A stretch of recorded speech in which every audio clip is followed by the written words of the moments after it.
While we're waiting, whoever's on the YouTube broadcast right now, I just was really curious if anyone participating in this has a debit or credit card. We're doing this for middle schoolers, so there may be few people that have a debit or credit card, but just on the chat, if you want to answer whether you have a debit or credit card currently, it'd be good to know that.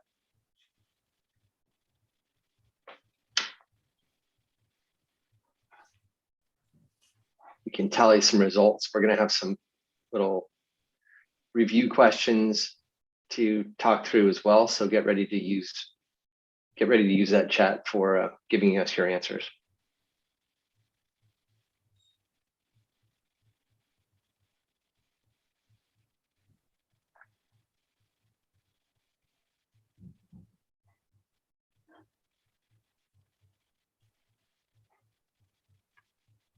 So Cindy, do we have any results for people having cards? Not yet, but I think people are still coming in, so maybe okay, we can get started. I can ask that a little later in the broadcast.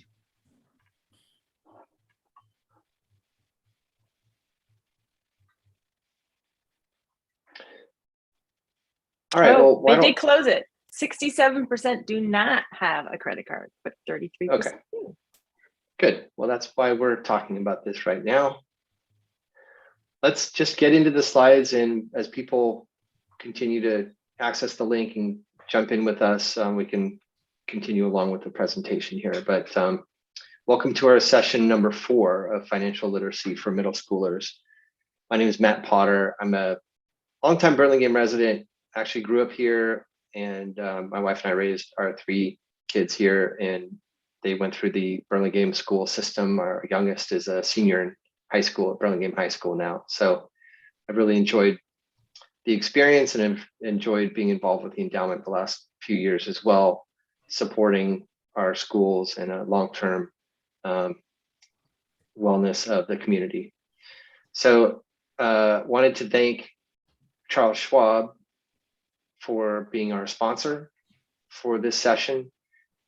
Lynn's son is a friend of ours from the community. He works as a financial consultant in the San Mateo office for Charles Schwab. So thank you, Lynn, and thank you, Charles Schwab. Let me just mention what the BCE Endowment Fund is. The BCE is probably something that's familiar to everyone. It's the annual campaign that raises money and spends it each year on programs that enrich the experience for the public schools here in Burlingame. We formed the BCE Endowment several years ago, but we're still in the process of raising what we want to raise to make it fully function. And that will allow us to have an amount that's like a savings account that's earning a return on its investment. And that return can then be granted to the BCE each year, just in case the BCE's annual campaign falls short or there's other funding gaps that are needed. The BCE Endowment will be there to help provide that stability for our schools. Here's a definition of financial literacy that we show each of these sessions. We've shown this, and it really just has to do with making informed decisions about this subject matter. The 3 components that are really important are knowledge and understanding, behavior, and attitudes and confidence. And so we're here with this session to provide you some knowledge and understanding that will then help guide your behavior and your attitude and confidence as you come across these decisions that you have to make. This is really important because there's a declining ability for Americans to grasp financial literacy. They're not really able to answer basic money questions, and it's getting worse.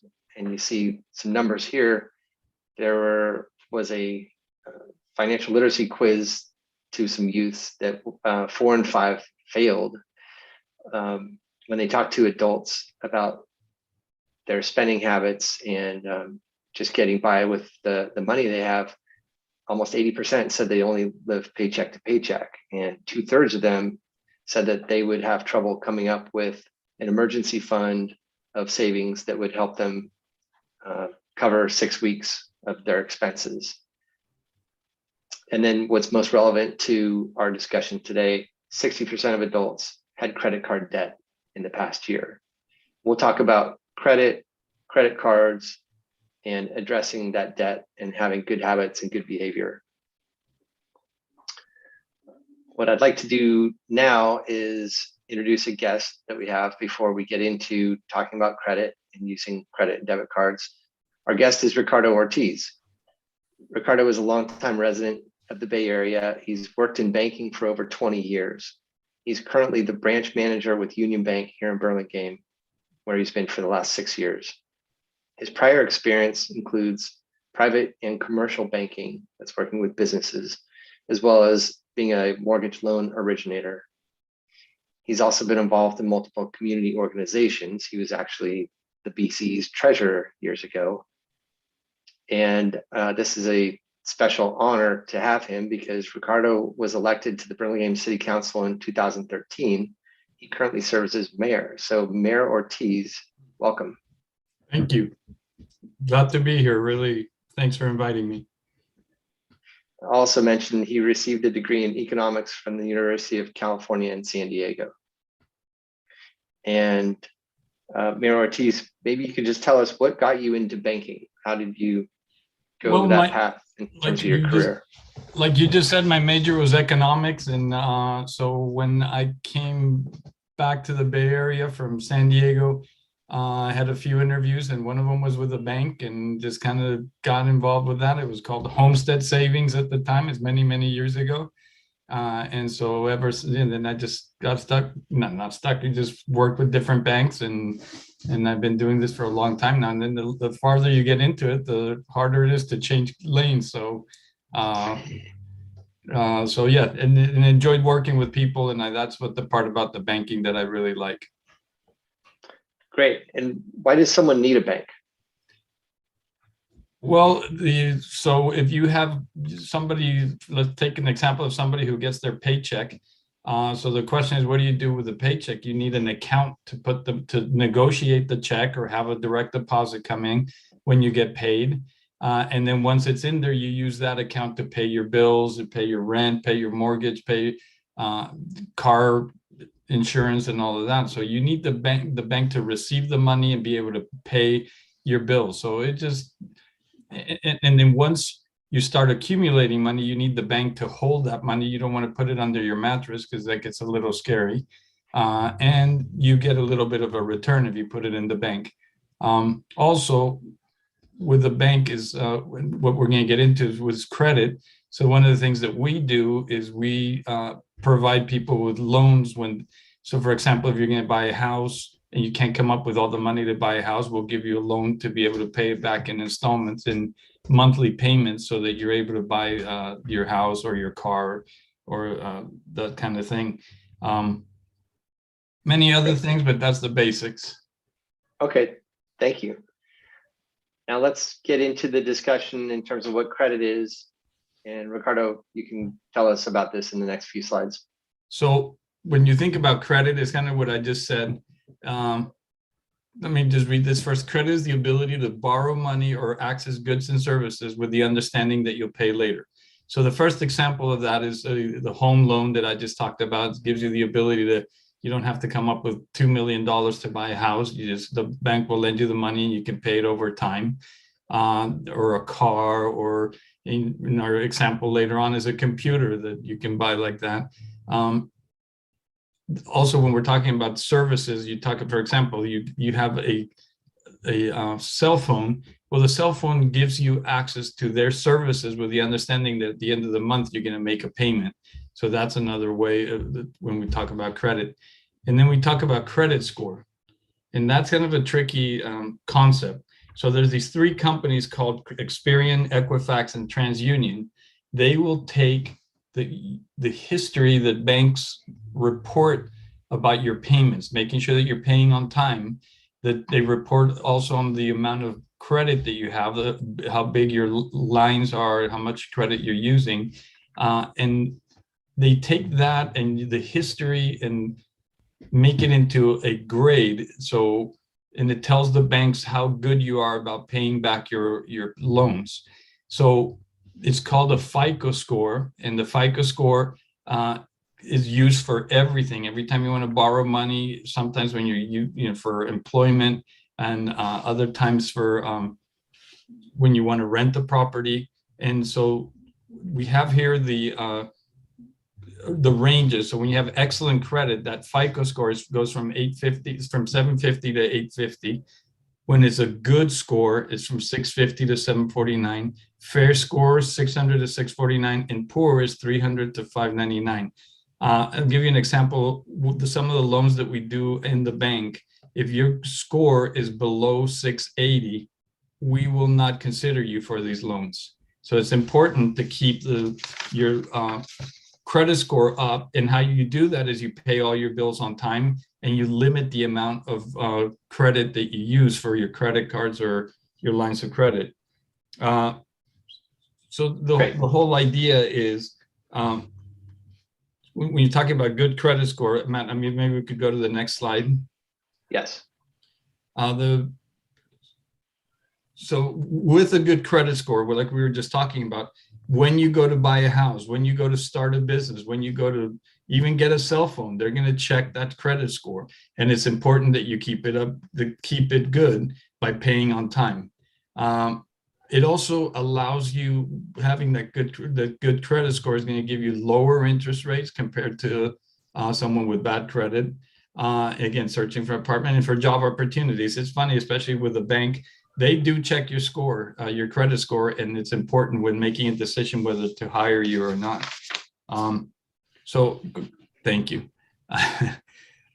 So one of the things that, here's the three credit bureaus is what they're called, and they're by law required to give consumers a copy of their credit report every year.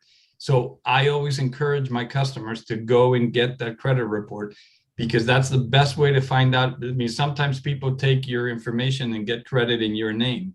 So you want to make sure that the credit is correct. If there's any errors as far as banking reporting late payments that never happen, this is a way to find out and to go keep it clean.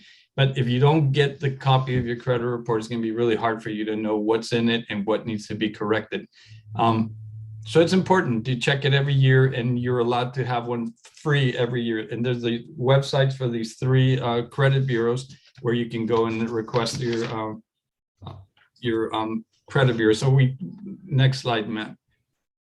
So how do you keep that credit history positive? You pay your bills on time. That's the biggest thing. Don't max out your credit card. So if you have a $5,000 line and you are using $5,000 on the credit card, then that will impact your credit score. Then when you overdo it, when you have too many credit cards, that can also impact it, and it'll make it a little lower. And then what we were just talking about, monitor your credit. How do you do that? You order your credit annually. You check it to make sure that there's no errors or that there's no other people using your credit. And then keeping track of finances, I think that's mostly, you want to have a budget to understand how that you're not overspending, which is what's going to force you to use credit cards when you don't really have to. So keep a budget, make sure you stay within the budget, save up to buy your toys so you don't have to get into debt to buy them. And that's all I have. So I believe. Okay. Let's just review things here. We have our first little quiz question. So Ricardo already talked about this. What is credit? Is it money allocated to a specific account for future use by the customer without borrowing? Is it money received in exchange for a promise to pay a specific amount of money at a later date? Is it a customer's ability to repay a loan? Or is it the ability of a customer to pay back a loan as perceived by the credit card company? Feel free to enter your guess in the chat. I think Cindy will let us know what people have answered.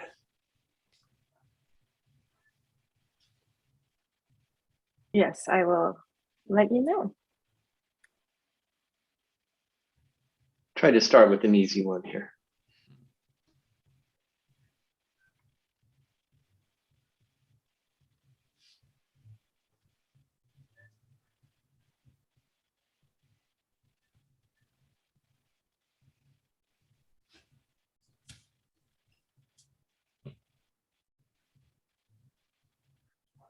I don't know. I think they might be afraid to get this one wrong.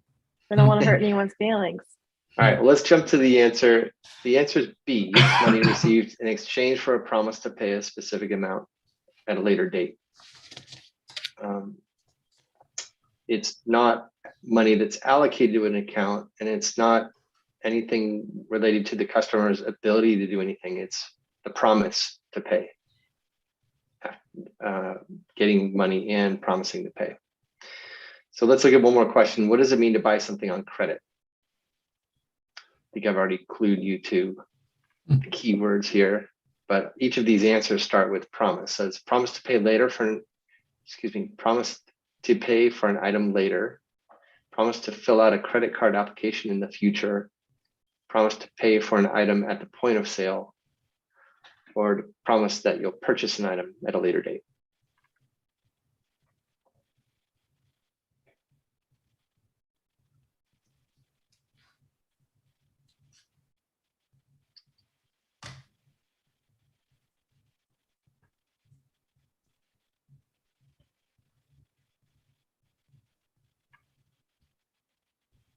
All right, so for this one, the answer is A, the promise to pay for an item later.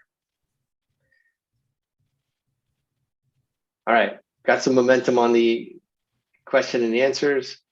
Let's move on and have Ray Kruk here give us some slides to talk about. Yeah, so we've got an exciting video coming up, but just to introduce this, as the topic for tonight is credit. We've been talking about credit cards and credit scores, but many of you know there's certainly another card or plastic card you can get. It's called a debit card. We've got a great video here to show it to you, but basically debit cards are also provided to you by your bank. They're tied to your savings account typically, sometimes a checking account, but typically your savings account at a bank.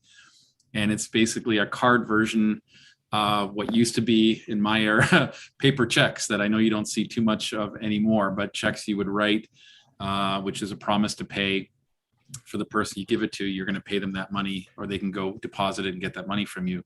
So debit cards are kind of replacing checks, paper checks. And they're an exciting way to, be able to buy things without having to have cash on hand. But the key difference, as this video will show, is where that money comes from. So why don't we go ahead and play the video? Okay, great.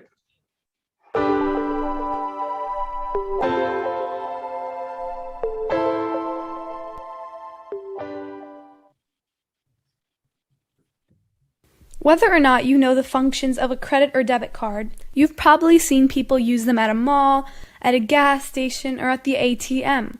In our society, the usage of cards has become so prevalent that almost all businesses offer payment options of credit and debit cards. These cards contain money that is either stored or loaned out from a bank. In order to own a debit card, one must first have a checkings or savings account in a bank. The money within the account is accessible to the individual through a debit card and is deducted every time the person makes a purchase with the card. Basically, a debit card is a plastic substitute for paper money. A credit card, on the other hand, does not require a link to any checking or savings account. Instead of deducting from one's own account, a bank allows an individual to loan out some money to make purchases. Each time an expense is paid with by a credit card, the bank loans out a sum of money and makes a record of the purchase. At the end of the month, the bank comes back to ask for the money that was loaned. If one fails to pay back the bank when the month is up, the bank charges a late fee or an added interest rate, which continues to accumulate the longer someone fails to meet the deadlines. Being able to pay back the bank on time with the full amount of money contributes greatly to one's credit score, which is extremely important as measurement of financial stability and credibility. A credit card comes with a credit line, which has a spending limit. Unlike debit cards, where one can only use the money within his or her account, credit card users can take advantage of the line of credit, albeit up to a certain extent. Credit card users do, however, have access to a large pool of money that can be loaned out. Having said that, all the available money often leads to troubles with budgeting, as people tend to spend lots of money purchasing goods they cannot afford. This leads to the main argument for debit cards, which is that since an individual only has access to the money within his or her own account, it is impossible to overspend, as the money within the account is finite. Most people believe that a debit card is easier to manage and keep track of. On the flip side, debit cards are known to be less safe and more prone to fraud. In addition, there are no royalties or rewards that come with debit cards.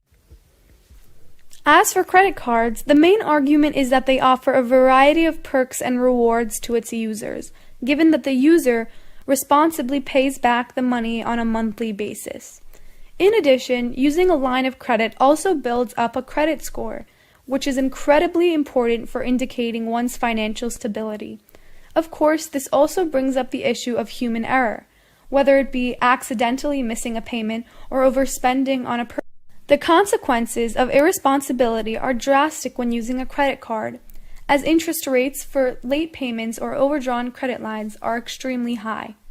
When considering whether to use a debit or credit card, the first thing to evaluate is your ability to manage your money. If you believe that tracking expenses and budgeting is your forte, then credit cards may be an option to consider. However, if you believe that forgetting to pay back loans or accidentally spending too much are probable situations, using a debit card would probably be a safer bet. Hope this video helped you understand the differences between credit and debit cards. If you learned something, please take a moment and browse through our other uploads. Thank you. All right. All right.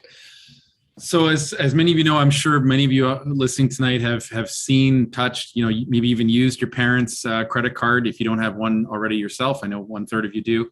Have a debit card or credit card, but they're pretty cool now. They're very modern. They have some modern security features, a lot of different components that make up a credit card. But some of the key ones to kind of look at are the chip that's on there. Most credit cards today, not all, but most credit cards and most debit cards have a chip on there. They provide a lot of security for you as the person who owns the card to kind of make sure that when you insert it in the slot and you're entering a PIN number along with it, typically, or you're signing it and that signature gets verified, there's a security that makes sure you're the authorized person who's using that card at the moment at which you're buying something. So that chip is really important in terms of security. And it has a bunch of other data on it, like the card number. The issuing bank is typically at the top, the bank that issued you the card. And on the back side, you have another important kind of security components. You have both not only your signature, but you also have what's called a CCV code, or this verification code. It's typically a 3, sometimes 4-digit code that you need to also provide along with the card number and the expiry date of your card. You often have to provide that verification code that you do need to keep secret and private as best you can, because if someone has your card number, your credit card number, the expiry code, and the expiration, the verification code, those 3 data points are typically all you need to basically for someone to grab and use that number, that card, to spend on your behalf without you knowing it.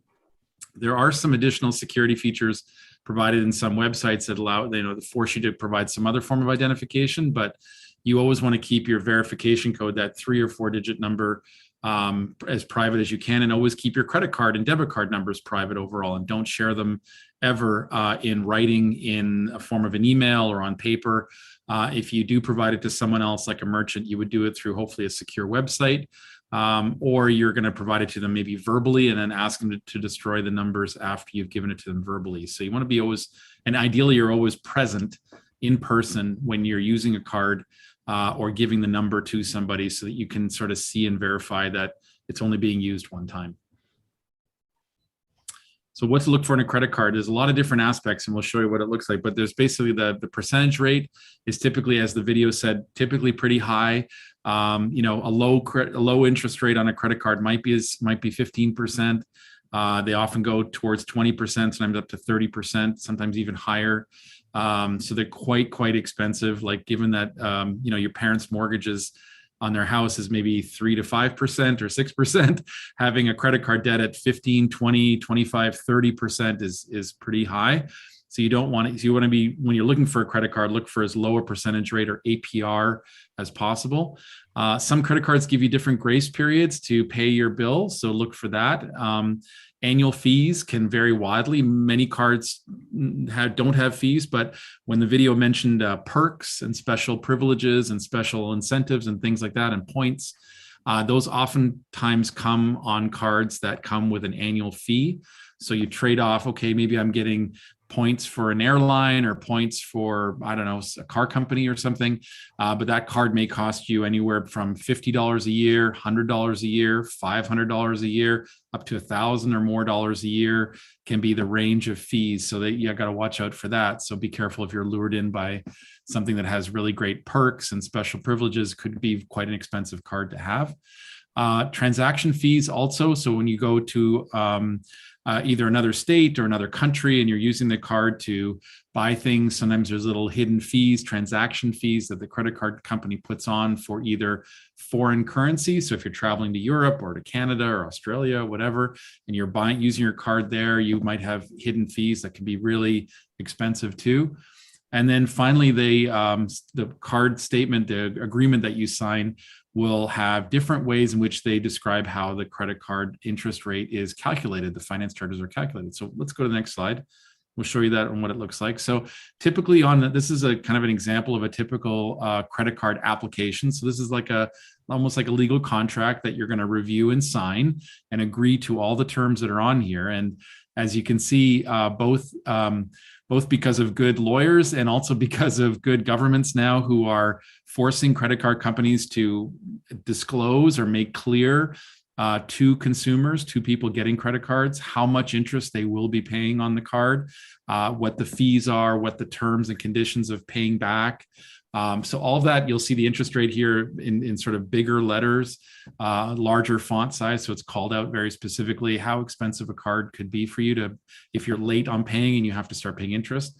Annual fees, transaction fees, all of it is kind of clearly laid out. And at the very bottom, typically, you'll see different ways in which interest is calculated. They're typically on a compounding basis, typically calculated monthly, but some are calculated daily and compound daily, which means, as the video showed you, if you're late on paying and you don't pay right away the full amount that you're due at the end of the month, any amount that's over that you don't pay off can quickly grow into a very large amount of debt. So what to look for in a credit card, decide how much credit you really want to take on board. It's a good idea. Most adults are getting better at this too, as Ricardo mentioned earlier and the video showed. Your credit score is defined by how much credit you have on that card. Typical is, maybe $1,000 to get started as the average starter credit card for a student. 5,000, 10,000 is kind of normal range. Some people have 20, 50,000 or 30,000, quite a bit. But typically you want to stay on a very low credit limit to start. So you kind of stay disciplined to not get into too much trouble. And then you can build it over time. Look where the card is accepted. So you want to look at most credit cards, Visa, MasterCards are now accepted pretty much worldwide. And then other features, you look for protections as well, like limitations of liability. Credit card companies, some of them are better about protecting you that if someone does steal your number or steal your card or gets a hold of it somehow and starts using it in an unauthorized transaction, some card companies are better than others about helping you easily, kind of challenge those charges and say, I didn't make those, and they will take them off right away. Some will keep them on there until you provide proof. So the way in which, how much liability or how much exposure, legal exposure you're signing up for is disclosed in that credit card application. Also the ability to get refund credits on purchase returns. So, the ability, some credit cards don't let you immediately get the refund credit. Some take a long time to get it back on your card. So, and then purchase protection is another one. So as your parents will know, when you get a bit older, there's some things like being able to rent a car on a credit card, then insurance is covered on that rental car while it's charged to that card, things like that. Thank you, Ray. So let's talk about where someone gets a credit card. And there's some traditional places like Union Bank, First Republic. Those are banks that you may already have a checking or savings account and banking relationship with, and they'll issue a credit card. You can also go directly to companies like Capital One that maybe have an online application process, and they will issue the credit card. Similar to banks, there's credit unions. Those are a little more local sometimes. And the good part with credit unions is they usually have just people from a certain area or people who maybe share a certain type of job role. And they know that among that group, there's a lot of good credit ability, and they're willing to give some better terms for credit to those people. So Upward Credit Union is a Burlingame-based credit union. That's an example. Fidelity Investments was a sponsor for us before, and not only do they have the investment accounts, but they're starting to offer debit cards for, I think, anyone from 13 or 14 years old or up. And there's some newer companies that are more online based, such as Greenlight, that have debit cards and I think credit cards for younger adults. So those are good places to get a card. There's other ways that you can have a card issued to you. The United Explorer card, that's something when people are traveling on on United Airlines a lot, they might get some of those perks that Ray talked about. Or you start going to other places where maybe you're spending your money and they're providing you perks, but sometimes it's a little nonsensical. Like you don't really need to have a Disney card or a Petco card, let alone a Sleep Number bed card or a Christmas trees shops and that card. So they can get very specific. And again, sometimes there's perks. You see on the far right, that's Ray when he was excited to get his Star Trek card.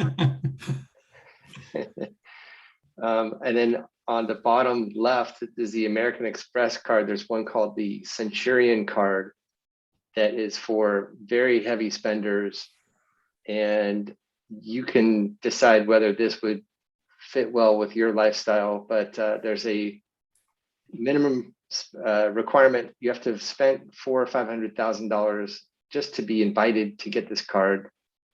And then you pay a $10,000 initiation fee and $5,000 a year just to have the card.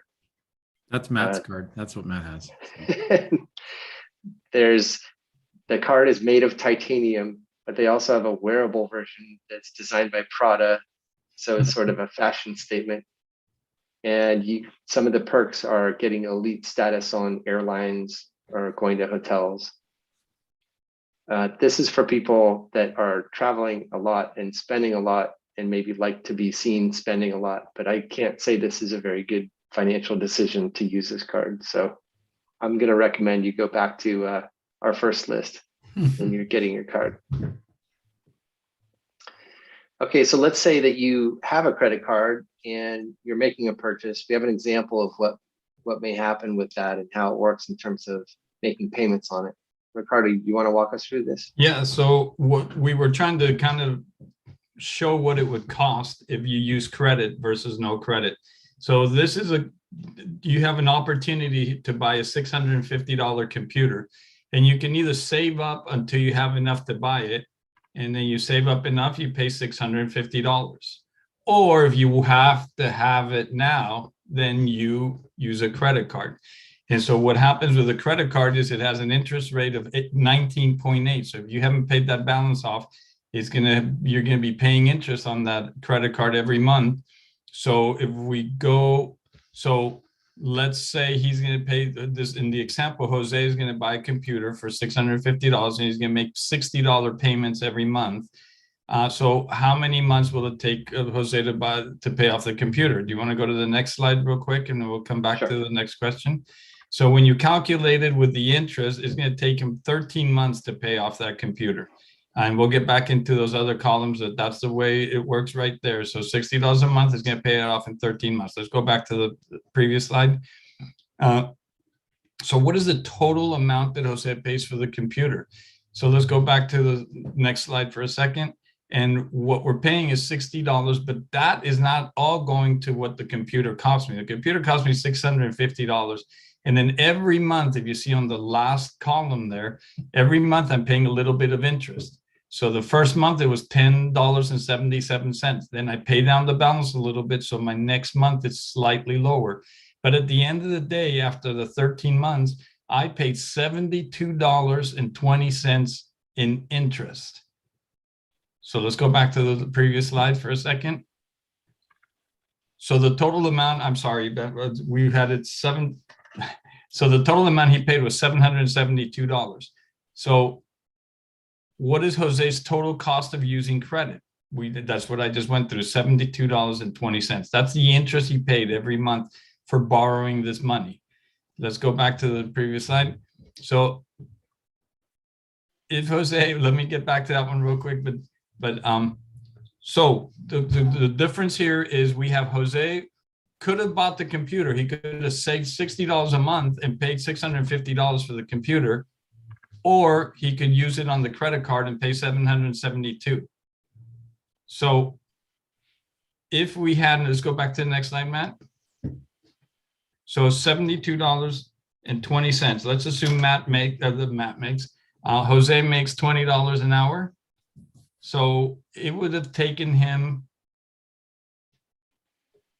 so it would be a little more than 3 hours of his work that he earns to pay just for the use of credit. So think about that. He could have just saved the money and bought it when he had all the money put together, or he pays $72.20. So if he's earning $20 an hour, that's more than 3 hours of work that he spent just on interest for using the credit card. So credit is not always good, because sometimes it's better to just save up and buy what you need, but it sometimes allows you to buy things that you otherwise wouldn't be able to do. So I'll pass it back to you, Matt. Yeah, thanks, Ricardo. And this assumes that he makes these payments of $60 a month. If he happens to miss a payment, I'm going to go back. There are penalty fees. If there's a late payment, he pays another $25. And if there's a penalty, then there's a higher interest rate on the penalty. So it can really probably almost double the amount of cost that he's going to have on this table. Then his credit history will be impacted, and it'll make it more expensive for him to borrow otherwise. So yeah, that's if he doesn't keep up with the $60, it gets even way more expensive. Yeah. But if he needed the computer for school or for work and needed to get it now and not wait 8 to 10 months to get it, then this could be a good solution, as long as he's making those payments. All right, so Ray, do you want to just touch on the? Yeah, so really quick, similar. If I don't know if you've ever seen the statement that you get for your cell phone bill. When you get a credit card statement, bank statement that shows, all the things that are involved with your credit card, it's a pretty big document. It's usually multiple pages that arrive in the mail, or you get it sent as a PDF, an online banking. But it has basically a summary of, and again, because of new consumer protection laws and good litigation lawyers, trial lawyers, both, you've got now really clear explanation as to how much interest rate you're paying on these loans, how much that's going to cost you if you don't pay off, if you just make the minimum payment, how much that balance that you're carrying on your credit card is going to cost you in interest if you don't pay it off fully and you just make what's called a minimum payment. Typically, most credit card companies charge you a minimum amount that you have to pay every month. So let's say if you had $1,000 balance, they usually might make you pay at least $20, $30, something towards it. But if you keep carrying a balance, that number keeps growing either on a daily interest compound basis or weekly or monthly basis. The other thing Yeah, to this, watch this out table for. shows that. Sorry, Ray. Yeah, exactly. The table right if there you were- shows it exactly. Yeah, if you made the minimum payment, it would take 26 years to pay this balance off. Yeah, And exactly. nobody wants that. Exactly. So it goes to show you that, and a lot of, and it sounds ridiculous, but a lot of people do get trapped in that place where they can only afford to make the minimum payment, and then it gets out of control. I think the other piece that's kind of interesting is, just watching, Ricardo mentioned earlier how you monitor your credit score, ask for a credit report to be pulled for you once a year. It's free. It's allowed by law that you can get access to a credit report once a year. Similarly here, what banks sometimes do is they start creeping up and increasing your credit card limits without you even asking for it. So if you're paying regularly and over time, they'll start ratcheting that up. You'll see here on the list of itemized, how much credit you have available to you, and whether or not you want to, you could call them or notify them that if it was getting too high a credit limit, you can always have it reduced back down again to a limit where you feel comfortable. All right, Ray, why don't you tell us about just Right. trying to manage how much you can afford? Yeah, exactly. So there's a couple of sort of hard and fast rules that financial planners and educators typically try to put forward as some basic financial literacy or financial rules to live by. One is called the 20-10 rule. So one is that you shouldn't borrow more than 20% of your yearly income. Borrow means credit, getting either credit cards and or even other loans, et cetera. But let's say, in this example, if your income, the money you make from a job is $400 a month, then on an annual basis, your annual income, 400 monthly equals $4,800. Sorry, $400 monthly equals $4,800 annually. If you took 20% of that $4,800, that means about $960 would be what your maximum amount of credit or borrowing should be in any given year. And so, including when you talk about housing debts, in other words, mortgages or rent, especially mortgage payments, would typically not be included in that 20% rule. So let's go to the next slide. And then the 10 part of the 20-10 rule is that your monthly payment, what you're paying on that credit, that $960 that's available to you, the 10%, that 10% of your income on a monthly basis should not exceed that amount if you're what you're making on monthly payments. So if again we go back to the example that you're making $400 a month, that means you should be only setting aside or being able to have to pay $40 out of that 400 towards credit costs. In other words, the cost of borrowing the money that you're taking on board on a credit card or a short-term loan. Thanks, Ray. We only have a few minutes left, so I'm going to run through these questions real quick. And instead of using the poll, just run through these and then give you the answers. When you buy something with a credit card, which of the following will usually save you money over the long run? Do you pay the entire amount owed each month? Do you pay a small portion of the amount owed over a longer period of time? Paying a small portion of the amount owed each month, or paying the entire amount owed, but only every other month? Of course, you pay the entire amount owed each month, then you're done and you can start fresh each month, right? Let's look at this one. Which of the following items can be found on a credit card statement, like we just looked at? The payments made and new charges, all fees and interest charged, year-to-date totals, and how long it'll take you to pay off with only the minimum payment, or all the above. And of course, we saw all those, so it's all of the above. One more question here. What's the amount charged if your payment is received after the billing date? Is it the late payment fee, overdue fee, withdrawal fee, or reward fee? And that's the late payment fee. That's the one that was $25, I think, on the application we saw. Mm-hmm. And it seems small, but it's pretty easy to avoid. You just need to pay it at the right time. All right, Ray, do you want to wrap it up? And I don't know if there's any chat questions that we can answer for people. I don't know if they're seeing anything, Cindy, yourself online on the YouTube channel, or. I haven't seen any yet. Okay. Well, yeah, we'll just wrap it up then. So we want to thank all of you for joining us today. It was great to have you for our fourth session. Thank you for joining, and maybe for your parents to join as well along with you. Big thanks to Ricardo Ortiz, our illustrious mayor, His Highness. No, but also great financial literacy expert and educator, and been in banking for many, many years. We appreciate his insight and his contribution to the content that you've seen tonight. I want you to also keep in mind, like keep an eye out on your inbox after tonight's session. Probably sometime tomorrow, you might see a survey arrive in your inbox asking you for feedback on today's session or any of our financial literacy sessions. Let us know how we can improve it, what new content or topics you'd like us to cover. Also, check out the URL you see on the screen on our bcefoundation.org website /financial literacy. Sort of subpage. You'll see not only updates on future sessions that we're going to hold, but also past recordings. So if you've missed sessions 1 through 3, feel free to go back and check those out. Those are great to kind of watch together with your parents or with friends, whatever it might be. And also kind of gives you information on not only more about our foundation. Our goal this year is still $2 million as a starting point to get to $2 million for the BCE Foundation, that rainy day fund that we're looking to help support all great programming in Burlingame schools.